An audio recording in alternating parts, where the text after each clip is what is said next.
Debutó en 1984 compartiendo un álbum con el Cuarteto de Nos. Fui a la oficina de él y le toqué la canción así como estamos acá, ¿viste? Con la guitarrita. Y a él le encantó. Digo, ¿me ayudas a hacer el arreglo, Jaime? Que yo de murga, ¿viste? No tengo mucho a avanzar. No tengo junado, ¿viste? Pero ya se lo había mostrado yo me acuerdo, yo daba clases en el TUM, se había mostrado a Guillermo Lamolle y se le había mostrado a Pitufo Lombardo. A los 2 días me llama Lamolle para que quería incorporarla en la retirada de ese año de la Gran 7. Y al otro año la usa Pitufo en el Saludo con Contrafarsa. Incursión que tuve y... Sí. Pero bueno, la agarró Jaime y eso estuvo. Estuvo 3 décadas al frente de Los Terapeutas. En el 2017 fundó Los Druidas. La basura y el calor. También integró el proyecto Mateo por 6 y ha ganado numerosos premios grafitis. En la entrevista central de Punto de Encuentro, Alberto Mandrake Wolf.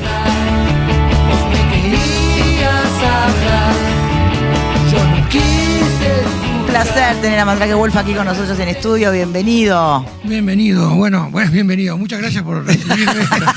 Dije yo mismo bienvenido. Sí.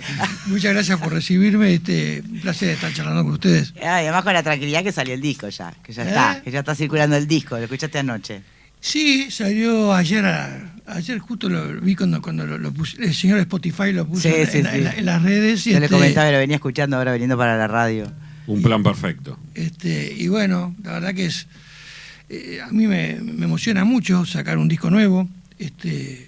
Siempre también me da mucho nervio, ¿no? Porque lo que opine la gente, qué es lo que pase con el disco, ¿no? Que uno metió tanto cariño y tanto esfuerzo en estos 2 años y medio que llevó el proceso, ¿no? 2 años y medio, ¿es el tiempo normal? Por lo general puede llevar eso un disco, o es más que otras veces o menos. No, yo creo que más o menos es el tiempo entre un disco y otro, más o menos lo que la industria de la música más o menos espera de un artista, más o menos, ¿no? No, nadie nos puso a nosotros que te cargar un disco, no teníamos ningún tipo de presión, de pertinencia, ni tampoco de urgencia, sino que se dio. Fue una cosa, se dieron los tiempos así. Bien. Hay un tema en particular del que conversábamos antes de empezar, que es el que está en este plan perfecto, en este disco nuevo, que es el Calpin Star, que es divino cuando vos escuchás que alguien retoma del pasado, un pasado que fue presente hasta hace muy poquito, ¿no? La historia de un buque lleno de, además de leyenda y de... ¿no? Esta cosa que le pasa mucho a los pescadores, ¿no? Que son como que creen en las maldiciones o en las conspiraciones. Y ¿cómo fue la historia de ese barco y por qué a vos se te dio por tomarlo para escribirle? Bueno, antes que nada soy un pescador deportivo. O en una época era muy pescador deportivo. Ah, mira, ¿de costa o embarcado? Más que nada de costa, pero un día estaba, no sé por qué estaba escuchando un tema, pintó un tema así, ¿viste? Cuando se pone random el Spotify. Sí. Y escucho un tema de Gordon Lightfoot, un compositor canadiense, sobre el hundimiento de un barco, ¿viste? Y yo estaba hablando con mi señor y digo, oye, acá nadie escribió una canción sobre el hundimiento de barcos. Que está lleno de barcos hundidos en el Río de la Plata, bueno, es un cementerio de barcos. No conozco muchas canciones de barcos. No. Y entonces de repente digo, pero si yo estuve pescando cuando tenía 15, 16 años al lado del Calpin Star. Y yo me acuerdo que cuando me llevaron a pescar, los pescadores empezaron a contar anécdotas del barco, ¿viste? No, que este barco pasó tal cosa, que pasó tal otra, ¿viste? Que esto... Y las supersticiones, además. Bueno. Y entonces yo me puse, ahora facilísimo, porque agarrás el Google y ping, sí, y quedé de cara. ¿Viste? Todo lo que ha pasado, que el barco venía maldito porque se había muerto un albatros adentro. Sí. Y eso para los marineros es como si fuera... Bueno, fue una historia muy loca, ¿no? Incluso que cuando a veces subía o bajaba la marea, había un piano de cola entonces, y ahí, bueno, yo inventé una historia en base a cosas reales, y esa canción que hace un tiempo uno pasaba por el Rambla Sur y veía todavía los fierros, veías ¿no? Fierros, exacto. Y cuando estaba pescando ahí, cuando yo estaba pescando, me quedó impresionado eso, porque estaba ahí y era fuerte, ¿no? Ver eso ahí al lado. Y claro, un gran pesquero, porque viste, donde están los barcos hundidos siempre van los peces, ¿no? Mira vos. Bueno, para que quieran saber más información, el Calpin Star, Calpean, así se escribe, Star, este buque que era británica la compañía originalmente, Claro, ¿no? Sí. originalmente fue una compañía británica bueno, pues el barco tuvo mucha... Atravesó la Segunda Guerra, tiene mucha historia. Claro, tiene mucha historia que un poco la canta la canción, pero empezó siendo un barco de pasajeros, después se fue transformando, fue bombardeado en la guerra, después lo hicieron balleneros para transportar más que nada carne de ballena, ¿no? Y después sucumbe acá, a escasos metros del puerto de Montevideo. Y el famoso albatros, la historia creo que era que había que llevar un albatros, se habían comprometido a llevárselo a un zoológico nórdico, ¿no? Noruega, creo. Y el bicho, claro, entre que lo alimentaban con comida que no era para aves y el encierro se les murió. ¡Ja! Y que se te muere un albatros adentro del barco, olvídate. Parece que cuando el barco estaba en Liverpool, en la ciudad de Liverpool, ningún marinero quería subirse porque saben la historia esa. Claro, porque estaba maldito el barco. Es como meterte en la muerte, más o menos. Sí. Según los marineros, ¿no? Claro. ¿Y vos sos así, tenés algún temita de supersticioso y eso? Porque podría ser. Vos tu beta pescadora. ¿Tenés un temita? O sea, no es tener un tema, ser supersticioso, es una normalidad. ¿Lo qué? Ser supersticioso normal. No, yo supersticioso no, pero me encanta el género terror. Me encantan las películas de terror, soy fanático de todas las historias. Yo creo que alguien que antes que la música... ¿Pero terror qué? Porque tenés un terror Hitchcock, tenés un terror bueno, por eso, ahí definamos terror, tenés un terror de sexto sentido, ¿te acordás la película que hizo Te voy a decir que quiebre? yo era un niño de 7, 8 años y mi madre me dio para leer Los crímenes de la calle Morgue, de Edgar Allan Poe. Claro, por ejemplo. Y ahí yo tuve una fascinación totalmente por todo lo que sea el mundo Poe. Y después cuando al año, ponele, me llevan a ver Submarino Amarillo de los Beatles, me hice fan de los Beatles a muerte, y un día estoy tan metido en los Beatles todo, y seguía leyendo a Edgar Allan Poe, y de repente siento Yo soy la morsa, y en un momento nombran a Edgar Allan Poe, y que yo estoy en el camino correcto. Claro. ¿Entendés? Es por acá, exacto. ¿Entendés? Entre Poe y los Beatles elegía bien también. No era nabo para elegir. No, pues yo digo, pero te digo como que viste, como una cosa que para mí era inconexa, la literatura y los Beatles. Entendiste que no era tan inconexo. No, Lennon lo meten Yo soy la morsa. Claro, está bien. Y ahí empezó mi fascinación por todas esas cosas, ¿no? El género de películas de terror, los libros de Lovecraft, la ciencia ficción, todas esas cosas que a mí me gustan. Está bien. ¿Y cómo llegamos de ese terror a un título como Un plan perfecto, que me sitúa en otro lado, ¿no? En otro estado de ánimo. Claro, hay una canción ahí que llama Un asunto que nombra la canción, que es una especie de... habla del bien y el mal. Sí, Un asunto con el diablo, la escuché. ¿Entendés? Hay una cosa que ahí que el diablo le dice al coso, tenemos un plan perfecto para ti. Y con sus arcángeles se fue, ¿viste? O sea, ahí está. O sea, que es una perfección turbia. Es una perfección turbia. Pero la realidad fue así. Un día mi hijo un día me llaman por teléfono y una muchacha así me dice: señor Alberto, tenemos un plan perfecto para usted. Y era una de estas iglesias, ¿viste? El guacho Solete me había mandado, había puesto mi número para que me llamen una de estas iglesias, ¿viste? De evangelistas. Evangelistas, sí, ¿viste? Sí. Y me dicen, tenemos un plan perfecto para usted. Bueno, eso me encantó para hacerlo al revés, ¿viste? Quedó, exacto. Para hacerlo al revés y se mete el nombre del disco. Cuarto álbum de Los Druidas, después de Mandrake y Los Druidas, de 2017, Sortilegio 2020 y el disco en vivo. ¿Qué cambió en la manera de componer y grabar en respecto a los trabajos anteriores? Bueno, en vivo ya es otra cosa, pero respecto a los otros dos anteriores. Mira, a nivel de grabación, nosotros los Druidas tenemos una característica que lo grabamos los discos en vivo, como se grababa antes, ¿no? Los 4 tocando en la sala. Al mismo tiempo. Al mismo tiempo, siempre elegimos estudios que sean grandes para poder tocar los 4 juntos.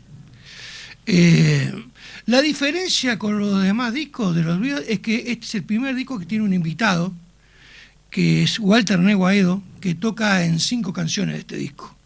Después, más o menos, dentro de las cuestiones técnicas del estudio, es lo mismo. Perdón, ¿es guitarrista él? No, conguero.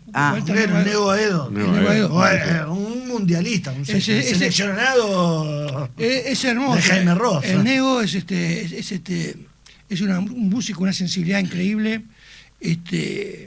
Bueno, técnicamente es insuperable. Y a la vez lo que transmite humanamente, lo que transmite Mystic, no sé cómo decirlo, hay algo mucho más poderoso que la música ahí que se mezclan, que lo hace, a nosotros nos parecía un condimento perfecto para este disco. Y además es muy divertido tocar con él. Es divertido. Bueno, tenés una trayectoria de 30 años con los terapeutas. Ujú. ¿Cómo fueron los inicios? ¿Cómo fue el recorrido? ¿Cómo fue el cierre? ¿Cómo fue la vida con los terapeutas? Y con los terapeutas fue una experiencia alucinante porque éramos todos amigos, ¿no?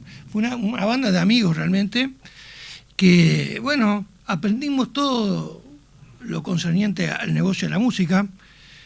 Todo menos hacer plata, pero después lo más todo, las cosas buenas, malas, ¿viste? Todo lo hicimos con esa banda. Todos trabajaban en otra cosa, ¿no? No, éramos todos músicos. Fue una banda, realmente siempre, no, éramos 100% músicos. Por eso nos jugamos el pellejo con eso, ¿no? Ok. Canilla libre arroz mucho tiempo, ¿viste? No es tan fácil, la vida fácil. Pero, ¿Pudieron salir del arroz? ¿Eh? ¿Pudieron salir del arroz? Algunas veces era un churrasquito. Se le agregaba una proteína. Y bueno, pero es difícil, ¿no? Acá la música, Sí. pero nadie te pone un revólver en el pecho porque es lo que es tu vocación y si te vas a dedicar a la música acá tenés que pensar que, bueno, conformate con poder pagar el alquiler, con vivir dignamente y estás Y no sueñes en mucho tu más. viaje, ¿viste? Está bien, claro. Hay gente que le ha ido muy bien también, ¿no? Ha ido superado eso. Pero realmente es un poco esa es la regla, ¿no? Está bien. Uno tiene que estar metido en esto. Si te gusta, tenés que estar metido 100% y estar metido en la música, ¿no? Pero te hiciste nombre como músico ahí, con los terapeutas. Sí. ¿Cómo fue ese recorrido? Y fue a poco. Al principio, yo empecé en verdad en un disco solista, Ajá. junto con el Cuarteto de Nos. Hicimos un disco que fue en 84. Ahí fue mi inicio, porque ahí tocábamos juntos. Y a partir de ahí, cuando presentamos el disco en el Galpón, me acuerdo, yo dije, me dedico quiero tocar con una banda y no tengo ganas de tocar una banda Alberto Wolf y su banda. Entonces dije, vamos a ver Alberto Wolf, la época esa de la New Wave, ¿viste? Jux and the Banshees, que fulanito, ¿viste? Echo de Vanemans, ¿viste? Ponele. Entonces a mí se me ocurrió una idea así. Y ahí empezamos ese recorrido, que el primer disco Mestizo en todos lados, después cambiamos de formación y ya hicimos Cantando No sé quién soy, ahí un disco más tirado de jazz. Después tuve un tiempo sin tocar mucho, los terapeutas, yo hice un disco solista primitivo, y después viene el disco Nada de Cosas Raras, que es un disco del 95, 96, y ahí aparece la canción Amor Profundo, Sí. y ahí, bueno, cambió un poco la suerte de la banda, ¿no? Y cambió de a poquito, fue de tocar para pocas personas, empezamos a tocar para más gente. Después en el 2002 también hicimos un viraje. ¿Pero se lo atribuiste a esa letra? ¿A Esa, ese tema? bueno, esa canción nos puso en el mapa, ¿no? Esa canción fue fuerte, ¿no? Claro, primero la sacamos nosotros, después la sacamos ¿Cuándo la Jaime. versionó Jaime? ¿Cuánto tiempo después? En el 2002. Claro. En el 2002 la versionó Jaime. Y ahí te catapultó. Bueno, no, me ayudó mucho, sí, la verdad que es mucho, pero en el disco ya participa Jaime. Nosotros, en el disco de los terapeutas, yo le dije a Jaime que a ver si nos ayudaba. Jaime tiene una relación muy cercana con nosotros y se copó con la canción. Y después me dijo, che, quiero grabarla, voy a hacer un disco contraseña y Que era de versiones de canciones. Ahí va, de y otros ahí, músicos. y ahí explotó la canción, ¿no? Ahí explotó. Y ahí a nosotros nos sirvió para tener un contrato con Sondor, que grabamos 4 o 5 discos. Pero ustedes igual como Alberto Wolf y los terapeutas ya eran conocidos antes de que vos grabaras Amor Profundo en el 95, ya antes eran conocidos. Sí, habíamos incluso... De un mundo, yo no sé si llamarlo under o cómo, Sí. pero de boliche chico. Sí, eso sí, claro. Me refiero que eran empezamos conocidos. a hacer un poco más masivos posteriormente. Claro. Incluso Cantando No sé quién soy, lo editó Lito Nevia en su sello Melopea. Se corre contra copó Lito Nevia una que una acá y bueno, Sí. Y fue la primera vez que viajé a Argentina, yo, ¿viste? En 93, y no me llamaba mucho la atención y bueno, llegó listo y fui. Y cuando Jaime lo graba él la versión en contraseña, ¿les da un salto más o...? Sí, pero Bueno, también ayudó, ayudó, sí, porque la canción... ¿Quién escribió esta canción? Bueno, y después en el 2002 los terapeutas hacen un viraje más eléctrico y ahí... Con Amor en lo Alto. Amor en lo en el disco. Alto. Y ahí me acuerdo que llenamos la Cita Rosa. Eso fue el gran primer logro nuestro, llenamos la Cita Rosa. Y a partir de ahí empezamos a trabajar bien, ¿no? A partir del 2002. Ahí en el 14 de julio y ahí donde está la parrillada Amor Profundo, antes era un boliche, que no era una parrillada, que vos tocabas ahí. No, yo paraba ahí. El reenganche. ¿Pero no tocaban? ¿Se ¿Se llamaba el reenganche? Hubo tanto boliche. Primero se llamaba La Falta, o le decíamos La Falta porque se llamaba La Falta y Resto ahí, ¿viste? Ah. Y después se llamó el reenganche. Y ahí yo iba, paraba con mi barra, el taponazo, con mis amigos. Y ¿Qué es la barra del taponazo? Bueno, el taponazo es un cuadro de fútbol. Por eso. De Positos, pero en verdad es la Bondiola, ¿no? Sí, todo eso estaba en la zona de la Bondiola. En la Bondiola ahí salía ahí de Buxareo y Echevarriarza. Sí. Y ahí esa es mi barra de amigos, ¿no? Que era particular. Y paraban en el reenganche. En todos los bares paramos, en el trigo, en Sí, el Positos Estar, en el reenganche, en la Bondiola en también. el Periplo. La Bondiola estaba ahí en 26 y Orinoco. Había ahí. ¿26 qué? Y Orinoco estaba la Bondiola. No, Orinoco no. No parabas ahí, estaba. Y Orinoco no. Se me escapa. No importa. Bueno, No, Orinoco está mal. El famoso bar que estaba ahí. Orinoco se Malví. 26 y Buceo, la Marés, estaba la 2B, un bar famosísimo. Había una bohemia muy grande en ese barrio, ¿no? Sí. Y los músicos que salían de ahí, que estaban ahí, eran increíbles. Osorio. Los músicos que estaban ahí en ese barrio, yo qué sé, eran todos Urbano, Pipo. Claro. Jaime vivía, en un tiempo vivía en 26 de marzo, la madre vivía en 26 de marzo y Busareo, todos los terapeutas, el Roca, el Wilson, todos éramos de ahí, Leonardo Baroncini, que después fue el baterista de Los Tontos y Los Estómagos. Era una locura de música lo que se vivía en ese barrio, ¿no? Y bueno, un poco ahí nos criamos, ¿no? O sea, una época muy fermental. Totalmente, era como, era imposible dejar de lado la música en ese barrio. Tenías que meterte en eso porque estaba todo el mundo ahí metido y bueno, a nosotros nos gustaba la música y fue increíble, fue un aprendizaje. Qué casualidad extraña. Bienvenida, pero ¿no? Y sí, ahí se armó. Alguna gente hablaban despectivamente el candombe de Positos. ¿viste? Ah, mirá. O sea, había mala leche un poco contra nosotros, pero bueno, había buenas canciones y no pueden decir nada. ¿Cuándo ¿viste? se tuvieron que callar la boca? Ahí va. ¿Cuándo se acallaron? Y bueno, mirá lo que te nombré, la obra Abra, ¿no? Sí. García Vigil vivía ahí también, todo era una cosa fuerte, cierto. ¿viste? Artísticamente. Decías, con Amor en lo Alto, un poco los catapulta, les da como un salto adicional a los terapeutas, sobre todo porque tiene también varias canciones que se hacen, yo que sé, me acuerdo de la de Llueve. Sí. Varias que fueron, no sé si hits, pero bueno, Sí. pero sonaban bastante Y en ese momento. reversionadas, ahí empezamos un poco, ¿no? Después el disco posterior, Nada de Cosas Raras, trae Miriam entró al Hollywood, que también anduvo muy bien. Claro. Y después el disco D, que es un disco que, bueno, ganamos, no sé, todos los grafitis ganamos, no sé, ganamos como 7 grafitis con ese disco, y se vendió muy bien. Después vino el disco Monstruo, que también fue un disco que ganó premios a lo loco. Y bueno, llenamos Cita Rosa, Solís, cuando hicimos 25 años. Y ahí en un momento vos dijiste en alguna entrevista que se habían vuelto como una especie de fábrica y que sentías que estabas marcando tarjeta. Ahí fue cuando sentiste un quiebre y dijiste, esto de los terapeutas ya no me está llenando. Fue un poco cuando me di cuenta que yo tenía en la cabeza otra música. Y 30 años conviviendo, por más amigos que éramos, ¿viste? Ya estaba, ¿viste? Yo ya necesitaba otro aire. Y un día los convoco a todos, le digo, los llamo por teléfono uno por uno, le digo, mira, quiero dejar la banda, quiero quiero hacer otro proyecto y bueno, y lo entendieron todos bien y después seguimos amigos como siempre, ¿no? ¿Y los otros de la banda, a dónde qué siguieron? Y no, y siguieron, por ejemplo, siguieron tocando con otra gente, tocaron... Todos este, quedaron Pero después de remanchados. 30 años lo habrán tomado bien al final, pero debe haber sido un impacto durísimo. Bueno, yo qué sé, no sé, yo creo que también ya estábamos, viste, claro, yo...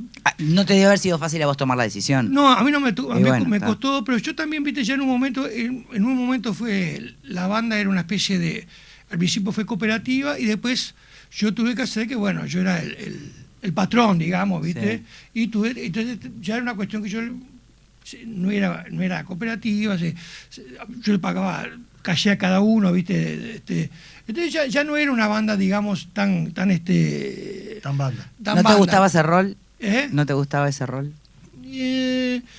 Me gustaba porque me parecía lo más justo, ¿viste? Porque ¿viste? Yo era el que más trabajaba, el que más hacía las cosas, todo lo demás tenían otros proyectos. Yo permitía que, por ejemplo, hubieran cambios, que si a mí me gustaba el cambio, bueno, tienes un pique con otro tipo, bueno, tráeme un guitarrista que a mí me guste, ponerle, ¿no? Ah. Entonces, pero ya hay un momento que dije, ya está, esto ya creo que terminó bien, creo que terminó de una forma civilizada, y bueno, a veces son cosas que hay que dar un paso y a ver qué pasa. Pero fue un cambio musical, yo hablo desde el conocimiento, un cambio musical de la música que hacían con los terapeutas a los druidas. Sí, totalmente. ¿Qué cambio? ¿Cómo fue el cambio? ¿Qué tipo de música hacías antes? O sea, ¿para qué lado estaba? Claro, y bueno, los terapeutas quiso hacer un disco, una banda más de fusión, aunque último tiempo era más eléctrica, más rock and roll, pero tenía mucha influencia de la mixtura con el candombe. Sí. Y los druidas, y capaz que también era muy mucho arreglo, ¿viste? Como que estaban muy arregladas las canciones, ¿no? Sí. Entonces yo pensaba algo un poco más salvaje, digamos, un poco más despojado. más despojado, más no quiere decir que perdía en sutileza, sino que un poco más en espontaneidad. Claro. Pero el mismo tipo de música. Y no, quizás fue un poco más al rock más pesado, al blues rock más pesado. Un rock más pesado. Okay. De hecho, hoy los integrantes de los Druidas son de una generación más joven También, que la sí. tuya. ¿Qué te cambió ese cruce generacional? Bueno, eso también esto al principio no era una banda de amigos. Los Druidas es una banda que yo fui seleccionando. Y claro, tanto tocando, un día estamos en un festival que llamaba, ahí en la sala del museo, con los terapeutas, que estaban los buenos muchachos, estaba Nico Barcia de Hotel Paradise, y estaba una banda llamada Oro, y quedé fascinado con un trío de muchachos muy jóvenes tocando a los Jimi Hendrix, a los Cream, que un poco a mí me tenía en la cabeza esa música, ¿no? Y quedé fascinado y me acerqué al baterista, un muchacho muy joven, Federico Anastasiadis. Y digo, me encanta cómo tocás, loco, qué bueno. Entonces fui a la casa de él y cuando miro tiene los mismos discos que tenía yo y la misma onda de música que escuchaba yo. Y digo, bueno, ahí empezamos... Acá hay algo. Acá hay algo, ¿no? Sí, y 25 años más jóvenes, ¿no? O sea, y ahí empezamos a charlar y ahí posteriormente vino Nacho Echeverría, que un poco también un bajista que tocaba con los buenos muchachos, pues tocaba jazz también. Y dije, me gusta, y ahí empezamos a armar la cosa. Y nos faltó un guitarrista y alguien me dijo, Nacho Iturria. Sí. Yo digo, ese que toca con Pájaro Canzani, yo sí. Y lo probamos y bueno, pero no éramos amigos, ¿entendés? No, era una cosa, vamos a ver. Pero surgió a partir de interés y sensibilidad musical miren, similar. muchachos, yo les prometo, vamos a hacer un disco, vamos a presentarlo, vamos a tocar, lo que yo les prometí como hombre grande, y dije, después de ahí vemos qué pasa.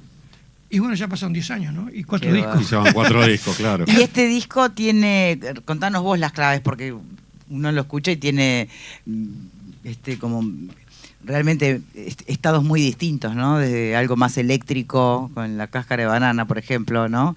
A cosas más, bueno, como el asunto que decías, o mismo el Calpin Star. Sí, es un disco más cancionero. Nosotros veníamos, el último disco nuestro, se llamaba La Suite de Raimundo.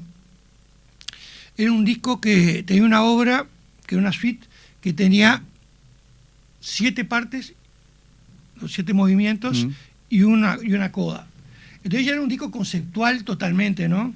Por supuesto, me di cuenta, inconscientemente, tiene que ver todo con la pandemia, ¿no? Que para mí fue un azote del diablo, ¿viste? Fue una cosa que a mí realmente me hizo acordar tiempos muy oscuros de acá en Uruguay, de la época de la dictadura, me hizo acordar ese tipo de cosas. ¿Perdiste gente muy querida? ¿Eh? ¿Perdiste gente muy querida? No, yo particularmente no, pero me sentí muy chiquitito. Me pareció muy... Y además nosotros artistas no podemos tocar. Claro. O sea, a mí sacaron el trabajo. No, porque no sé, porque contagiamos más que yo que sé que... O sea, que un ómnibus iba cargado de gente, pero vos tocabas y decían esas cosas, ¿viste? Mentiras como esas, ¿no? Que escupías la Sentiste que perdiste la libertad.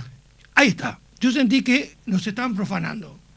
Fue una gran mentira mundial, una cosa que si bien murió gente, lo que quiera, pues yo qué sé, de gripe murió un pila de gente toda la vida también, yo qué sé, no sé. ¿Vos te afiliás a la teoría más conspirativa? No me afilo a nada, lo que yo digo que me parece que qué vulnerable que somos nosotros, que los que nos gobiernan, no los gobiernos nacionales, sino las grandes organizaciones, hacen lo que quieren con nosotros. Un día vos tenés toda la plata tuya en el banco, se le ocurre cerrar el banco y no, chao tu plata. Yo estoy seguro de esas cosas. Yo le tengo miedo a toda esta gente que no maneja. ¿Te vacunaste? Sí. Y sí, porque si no podía trabajar, no podía hacer nada. Antivacuna no sos. No, yo no soy antivacuna. Me traté de vacunar lo menos posible, pero yo me tomé las 2 vacunas chinas y chao. Dije, tal, más que... No, está bien, las que iban. En un momento incluso cuando volvieron los espectáculos artísticos, yo me acuerdo que tenían distanciamiento. No, y no podían estar más de cierta cantidad de integrantes al mismo tiempo en el escenario. Sí, entonces, es verdad. Para bandas numerosas era complicado porque podían... Me acuerdo de un show en la sala del museo con el Mateo por 6. Era hasta 5. Entonces sobraba, ¿qué hacía? Uno se tenía que meter en el el backstage con un micrófono y la guitarra. ¿Qué va? No, era un chiste. Y ustedes no usan vientos en las bandas porque los vientos, los que utilizaban instrumentos de viento no lo podían usar. No, era una cosa, pero yo me acuerdo que estaba escondido tocando la guitarra y cantando un coro, ¿viste? Sí. Pero era ridículo. O sea, ¿entendés que te estoy hablando? Sí, claro. Y nosotros estábamos todos juntos en el camarín. O sea, claro. O sea, pues yo digo, fue una tomadura de pelo que a mí claro, hubieron muchas muertes, muchas cosas, pero yo qué sé, pero no sé. Que hay algo ahí yo cuando terminó eso yo dije, ¡guau, qué alivio! Volvió a la normalidad todo y cuando salió el disco La Suite Raimundo, yo quedé, bueno, podemos seguir con la música y esto es un regalo, ¿no? Un disco nuevo, ¿no? Pues si sigamos todavía en eso... No, imagínate. ¿Y fue duro sobrevivir económicamente a la pandemia? Horrible. A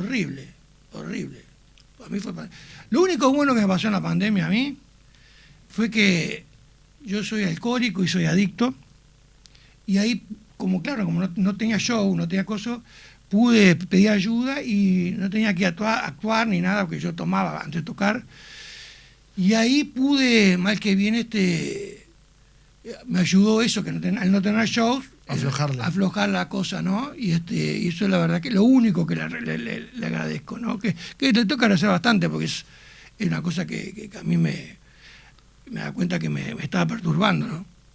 ¿Y cómo es tu vínculo hoy con el alcohol? ¿Seguís tomando pero sin...? No, cero copa. Dejaste ese a cero. Hoy en agosto ahora el 31 son 6 años. Felicitaciones. Sí. Wow. Para mí es un gran logro. Sí. Y sí, obviamente, Sí. como para no. Pero encontrabas en ese momento, pues muchos músicos dicen, no, en realidad no te ayuda ni a componer mejor, ni nada. Algún otro te dice, no, bueno, en realidad sí, en algún punto ciertas drogas te pueden abrir un poco la cabeza. ¿Cómo era tu relación desde ese lado? Yo pensaba que todo me venía por las drogas y el alcohol. Yo pensé que toda la inspiración venía por ahí. Yo pensaba que bueno, Edgar Allan Poe. Bueno, Claro. O sea, ¿entendés? Que todo era...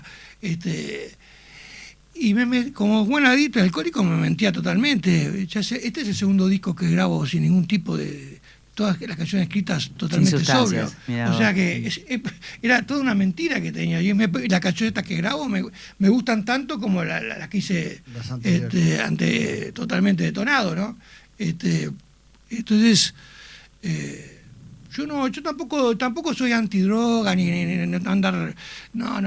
Sí, no te convertiste en un moralista a partir de eso. No, está claro. Diga no gracias, ¿viste? Sí, diga no gracias. Yo digo no gracias, está, exacto. ¿viste?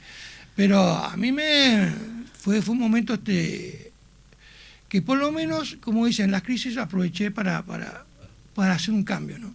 Que fue la pandemia. ¿Te mejoró físicamente además? Y de a poquito sí, porque también empecé a tener otros hábitos. ¿Perdiste amigos en eso? Porque uno se vuelve más sano y a veces en el volverse más sano... amigos entre paréntesis. Claro, por supuesto, entre amigos entre paréntesis. Obvio. O sea, cortante vínculos con gente con la que tomabas, compartías. Sí, claro. Entre ellos habían grandes amigos, ¿viste? Pero yo no puedo seguir, no podía. No, claro. Porque yo quería otra cosa y estoy muy contento del camino que agarré. ¿Eso no está en tus letras? Hablaste de una cáscara de banana, escuchar bien la letra. Bueno, a mí me hizo mucho ruido. Viste, hay temas que me fascinaron y ese era muy estruendoso, entonces no escuché la letra. No caigo, recaigo. Ah, está. Está. Con razón iba con ese ruido así, con esa cosa histérica. Por primera vez la vida es como es. Por primera vez recuerdo lo que hice ayer. Wow. ¿Tenés hijos? Tengo un hijo, sí. ¿De qué edad? 24. ¿Qué estilo musical curte? Da mucha vuelta la música, pero ¿No? aunque ¿Te va a ver? a veces no mucho. Pero ¿Cómo te llevas con los estilos musicales modernos, trap, que escuchan? No tus hijos, pero capaz que los hijos míos o de ella. Trap, Sé que no me gusta mucho. ¿No te gusta? No me gusta, no. Me gusta el rock and roll, el candombe, el blues, el jazz, el folclore. Pero no entiendo mucho eso. Lo agarra la punta para la pelota, la tira, la agarra. Parece un relator de fútbol. Parece escucha Kessman, ¿viste? ¿Entendés? Para mí es el mismo. Sí, yo respeto todo. Por mí, yo no estoy de decir, no, esto es una porquería. Yo no soy quien para juzgar, pero a mí no me gusta. No, está bien. Porque la otra vuelta entrevistábamos se me escapa, a Tabaré Rivero, y que a partir de un hijo ahí con alguno de esos artistas había encontrado algo, no le desagradaba tanto, no decía alguno. Claro. No todo. No, yo qué sé, tampoco me tomo mucho trabajo en buscar, yo qué sé, no sé, Pero, ¿y el rock and roll está siendo desplazado? ¿Está convirtiéndose en música de viejos? ¿O pensé que tiene vida? Yo no creo que sea música, yo qué sé, no sé, tampoco me importa mucho, es la música que a mí me gusta, yo qué sé, a mí me bueno, digo, la escena musical. Yo creo que, yo qué sé, no sé, los Rolling Stones se agotan las entradas no sé cuántos años antes para un concierto de Rolling Stones y bueno, son más viejos que yo, ¿no? Ahora, recién hablábamos de canciones y de esta, Cáscara de Banana, que es como muy personal. Pero ¿sentís que hay canciones tuyas que ya no te pertenecen y ya son del público? Y sí, yo qué sé, yo a veces cuando voy a cantar Amor Profundo, ¿viste? Claro, hay gente que tiene mucho la versión de Sudo Beso, entonces yo hasta hago chistes. ¿Lo odias, no? No, ¿Lo odias? No, lo admiro, estás loco. Te pones a cantar, vamos uno a uno. Pero tenés que recordar, el Chemini, que es mi letra. No, yo digo... Cantá más bajo. Yo no llego ahí en pedo, digo, la canto en mi onda, ¿viste? Claro. La gente se caga de risa, ¿viste? No. Claro, son canciones que ya no... Yo qué sé, salieron por su lado, ¿no? Eso vos lo ves antes de cuando sacás el disco, decís, esta canción puede llegar a tener esa vida o es algo que pasa y... En esa pasó, pero me equivoqué muchas veces también. Digo, este es un hit y no pasó nada, ¿viste? Sí. Y claro, ¿viste? Yo siempre, como me gusta pescar, digo, este está peleando. Claro. Peleaba así, pero era chiquito. Y después se te soltó, ni siquiera lo sacaste. ¿Y algún tema que ya no tengas nada que ver con esa canción y digas, qué lástima que sigue circulando? Sí, tengo algunas, sí. Tengo algunas que me da vergüenza. No quise usar la palabra vergüenza, Sí, pero... hay alguna, pero no tanto en lo musical, sino En la letra. que Muy juvenil, muy infantil. hiriente, al pedo, ¿viste? Ah, ¿sí? Sí, pero... Ay, tira. ¿Cuál No, es? no te voy a decir. No te voy a decir porque... La busco, la leo tranquila. No, pero son cosas personales, ¿viste? Que a veces uno... Dirigiste un Porque dardo habían a alguien. metido referencias a alguien en particular en esa letra, por ejemplo. Claro, gente... ¿Te mandaste la gran Shakira con Piqué, algo así? Cosas, ahí va, pero, bien. pero no tan así, ¿viste? No, pero, sí. pero, ¿viste? Son cosas que sí, ¿para qué escribí esto? ¿Sí? ¿Para qué? ¿Qué pasa? Yo creo... Vos sabés que eso me lo enseñó Mateo. A ver. Un día estaba charlando con Mateo. Digo, qué temazo ese José, un tema que está en el disco del Quinto, ¿no? Con los y hablaba un pobre tipo que va con zapatos nuevos a conseguir una novia y la mina lo deja plantado. Y estaba en la letra, dice, eso es una mala leche horrible, Mandrake, me dice. Eso no se puede decir a nadie. Y vos sé que, yo digo, pero qué exagerado este. Y vos sabés que después me di cuenta que a veces invocás a cosas feas, ¿viste? Cuando Sí. vos haces esos sentimientos tan Envidioso. tan mala leche o hirientes. La otra vez, por ejemplo, también me puse a escuchar, estaba así con mi señora, estábamos escuchando un video de un gran pianista, una película, Nicky Hopkins, que tocó con los Beatles, con los Rolling, y en un momento muestran el tema ese, How Do You Sleep, el tema que le dedica John Lennon a Paul McCartney, que lo putea todo. Y vos sé que escuché, sentí y olió a Andrea, qué mala onda que tiene este Lennon acá, que es mi héroe. Sí. Claro. ¿Por qué escribió esa canción? Se levanta y dice, ¿Para qué? ¿para qué le escribía? ¿Para qué? Escribiendo que... ¿viste? Porque además Me uno fue pierde la conciencia de que eso permanece ¿entendés? para O sea, siempre. ¿entendés lo que te estoy hablando? Y después, después se llevan amigos y Sí, todo, sí, ¿viste? sí. Y es espantoso, ¿viste? Por eso es un poder increíble que tienen las canciones, ¿no? Mirá. Y a veces uno usa mal el poder. Recién decías Lennon. ¿Lennon es tu Beatle favorito de los 4? Y creo, yo que se gustan los 4, ¿viste? A mí me gustan los 4, soy fanático de los 4, pero Lennon fue el primero, ¿viste? Que entonces esa rebeldía, eso me gustó mucho. Al principio a Paul no me parecía medio jetón. Después tuve en mi época mucho George Harrison, que me encanta, George, me parece... Ay, Para mí es el... Pero cuando vino Paul McCartney acá, lo vi 2 veces y dije, la puta que lo parió, me dan ganas de matarlo, hijo de puta. 80 años y 3 ¿La horas... viste la última? La bici, no. Fue una clase de rock and roll que yo que sé que decís, pero qué 80 años. Y despliegue. No, pero 80 años el tipo tocando loco, pero un swing. Que se sube, que va, que Ni toca el piano. un vaso que de baja. agua, toma y habla y agita y cuando toca hacía cuarteto, 2 guitarras, bajo y batería, que es lo que es medio la esencia Beatles, ¿viste? Y decís, chao. Imagínate si este era solo, imagínate los 4 juntos, lo que hubieran sido, ¿no? Verlos esos 4 juntos, ¿no?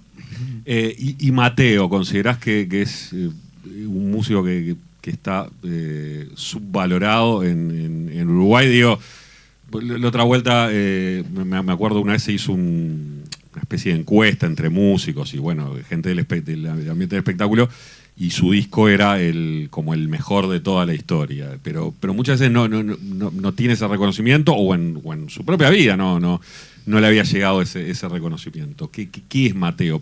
Si lo puedes explicar a alguien que capaz que no tiene idea quién es y la importancia que tuvo. Para mí Mateo fue lo más grande que pasó en la música uruguaya. Para mí Mateo es era mi héroe total. ¿No le dieron bola en su momento? No le dieron bola para nada en su momento. Llegó también una época horrible, ¿no? La dictadura que fue muy cruel, ¿no? Pero además llegó por doble, ¿no? Porque estaban los militares que eran horribles.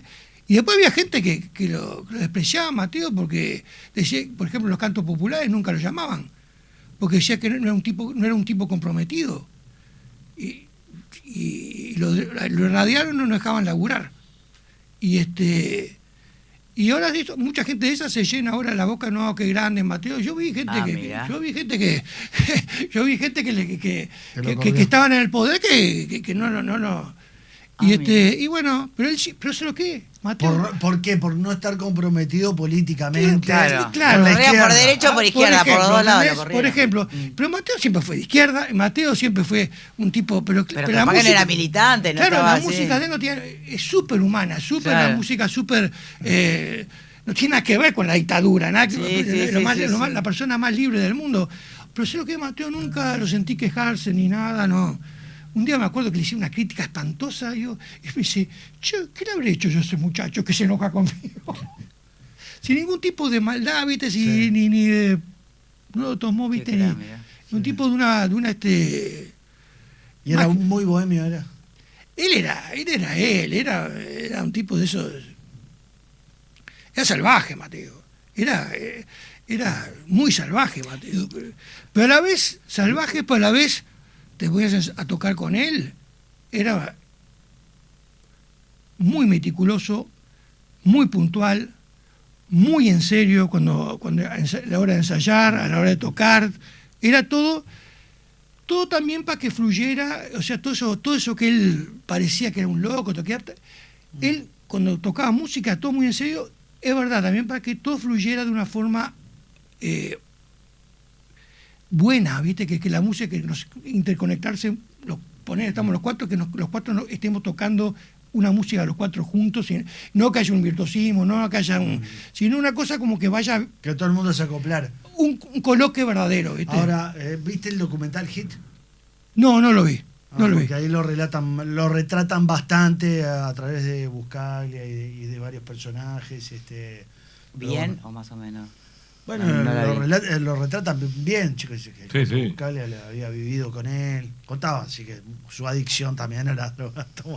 Tomaba todo, contaba cómo hicieron el proceso de Príncipe Azul y todo eso. Pero bueno, si no lo viste. No la vi. te puedo- Obviamente. Te lo Hoy te recomiendo. preguntaba por un tema que capaz vos mismo dijiste sí, alguno que te diera vergüenza. Y si tuvieras que, alguien que nunca escuchó nada de vos, tuvieras que decirle, mira, para darle una referencia, una idea, ¿qué canción le dirías, escucha tal tema? Yo lo que hago, le digo el plan perfecto para que lo escuche todo entero. Así nomás. El disco este último, sí, claro. Está Sí. Es lo mejor que hice hasta ahora. Eso es alucinante, que lo que uno hace hoy sea lo mejor que hizo. Y sí. No, porque siempre tenés la presión de un ayer, a ver, capaz, ¿no? De un hit de ayer. No, yo no, por suerte, no. Para mí siempre el disco que mejor es el que estás haciendo ahora. El que hiciste. Excelente. O sea, ¿entendés? A mí, Excelente. porque también uno va evolucionando, va viendo las cosas de otra forma. Y a mí, sí, yo te digo, escuché Plan Perfecto, que es lo mejor que hice. Perfecto. Estoy viendo la es un buen letra plan. esa de esa canción que dijiste de John Lennon. No sabía que le pegaba a Paul McCartney. Es durísimo. No, pues yo digo, ¿entendés lo que te estoy hablando? Y además la hace con Josh Harrison la No, canción. una maldad. Los dos estaban envenenados con Paul. Claro, con Paul, Seguro, sí. ¿no? Lo único que hiciste fue Yesterday, le dice. No, tremendo. Sí. Así que el sargento Pepper te tomó por sorpresa. Será mejor que lo mires a través de los ojos de tu mamá. Por favor, Shakira, Por eso, Hailey. ¿entendés lo que te estoy hablando? Yo estoy seguro que John no se levanta y dice las ¿Para qué? ¿Para Es un qué? héroe Sí. tuyo pegándole a otro. ¿Entendés? Un amigo, un hermano. Claro. ¿Entendés? Es Sí. feo cuando uno hace esas cosas, ¿viste? Bueno, muy bien. Sí. Bueno, muy bien. Vamos a las rapiditas. ¿Te comentaron? Creo que no. No. No es comida. es comida. Son 10 preguntas por sí o por no. Y un paso tenés, pero bueno, es fácil. Alguna ya. En Un paso, punto ¿qué de es eso? encuentro. Que podés no Podés decir contestar. una sola vez, podés decir paso. Es como Safo, ¿viste? Está. Pero En no, son fáciles. En punto de encuentro llegan las rapiditas. Un ping pong de respuestas rápidas. Y un solo paso. Las rapiditas. Vamos con la primera. ¿Alguna vez pusiste una canción tuya para levantarte el ánimo? Sí. Vos, No, voy yo. sí. Bueno, esta ya la hicimos. ¿Has compuesto alguna canción estando medio borracho?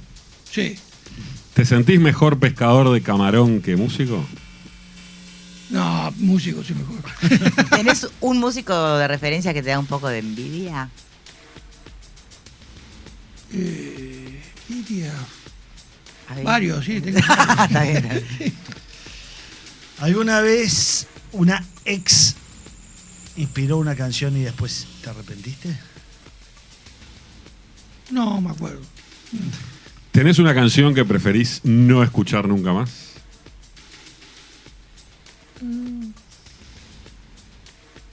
Bueno, No, ¿Alguna vez culpaste al sonidista de algo que era culpa tuya? no.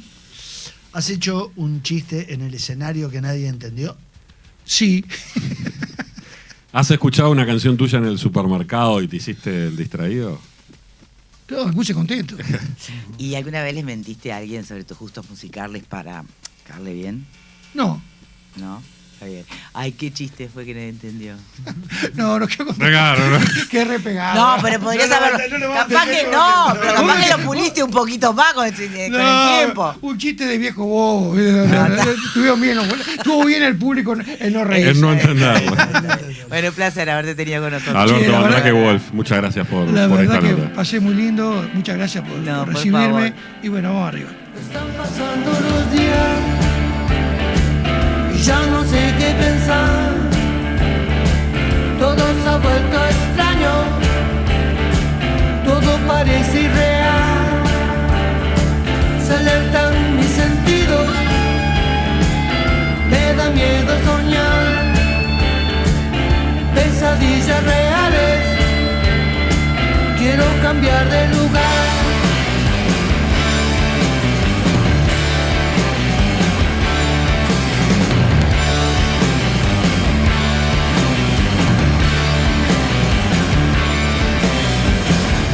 ¿O es que acaso el planeta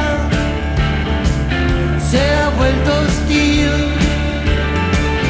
Ya no quedan refugios ni lugar donde ir. Hoy yo estoy recagado y no me puedo adaptar al nuevo orden del mundo. No me quiero adaptar.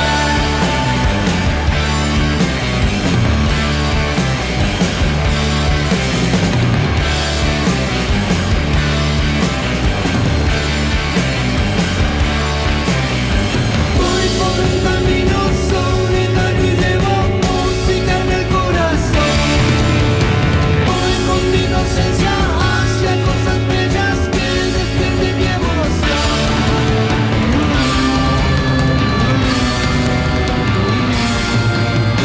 Fuego en la selva, filitos en la calle, en los ríos contaminados. Ceniza del cielo, frontera cerrado, cáncer por todos lados. ¿Dónde está el dinero? ¿Dónde está el confort? ¿Dónde están para salvarnos? Estamos dentro en la visión de Nostradamus. Están pasando los días, están pasando los días, están pasando Punto de los encuentro.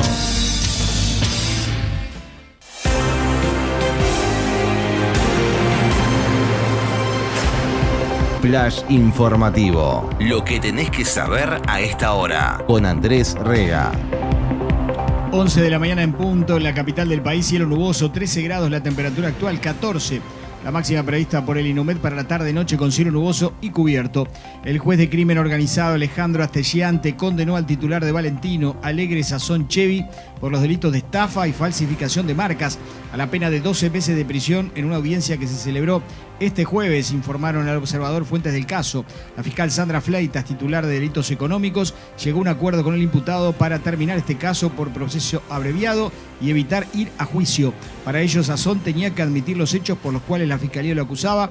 La fiscalía accedió a bajar la pena hasta en un tercio. A pedido de la Fiscalía, Sazón, condenado como autor de un delito continuado de estafa en concurso fuera de la reiteración, con un delito de falsificación marcaria, 12 meses de prisión que van a ser sustituidos por libertad a prueba, 6 meses con arresto domiciliario parcial, luego 4 meses de trabajo comunitario y debe presentarse en la comisaría semanalmente. Entre los testigos que declararon en este caso, la fiscal mencionó a varias clientas brasileñas que coincidían en que compraron convencidas de que era mercadería de la marca italiana Valentino, pero luego se dieron cuenta que no eran productos originales. Una de ellas pagó $400 por una cartera.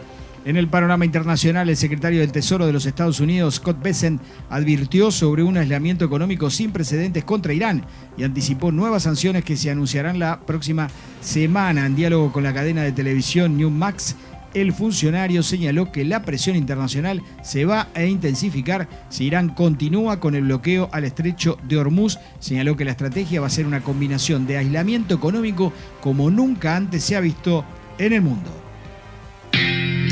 Te acompañamos en tus mañanas.